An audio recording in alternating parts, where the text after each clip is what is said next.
ఏ విధంగా దీన్ని సాల్వ్ చేసే ప్రయత్నం చేస్తాము. ఎందుకంటే స్థానికతకు సంబంధించి ఉద్యోగ అవకాశం కలిగే అంశం విషయంలో తప్పకుండా ప్రయత్నం చేస్తాం.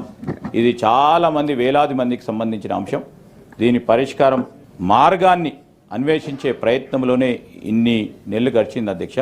పీఓ మార్పు జరగాలి, జరిగినప్పుడే ప్రతి ఒక్కరికి న్యాయం జరుగుతుందని వారు చెప్పడం జరిగింది. ఈరోజు స్థానికతకు సంబంధించి మరొకసారి స్పష్టంగా ఈరోజు గౌరవ సభ్యులకు తెలియజేస్తా ఉన్నాం. ఆ రోజు చిన్నదో పెద్దదో అని అంటా ఉన్నారు సోదరిమణి. చిన్నది కాదు, చాలా పెద్ద సమస్య.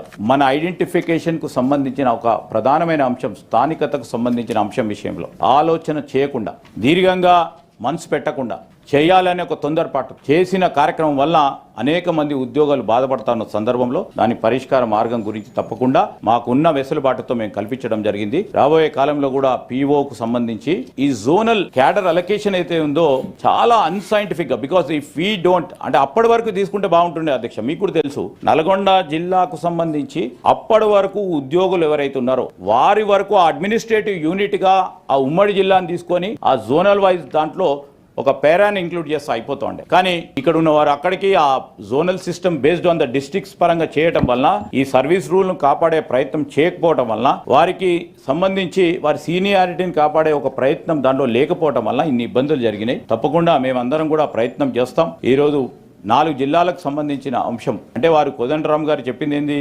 4 జిల్లాలకే కాదు, 4 జిల్లాలో ఎక్కువ ఉంది, ఇతర జిల్లాలో ఇది కూడా చాలా పెద్ద ఎత్తున ఉంది అధ్యక్ష. ఒప్పుకోవటం కాదు, వారు ఆ రోజు కూడా అదే చెప్పారు, ఈ రోజు కూడా అదే చెప్తా ఉన్నారు. ఆ రోజే కొత్తగా చెప్పలే, ఈ రోజు పాత చెప్పలేదు అధ్యక్ష.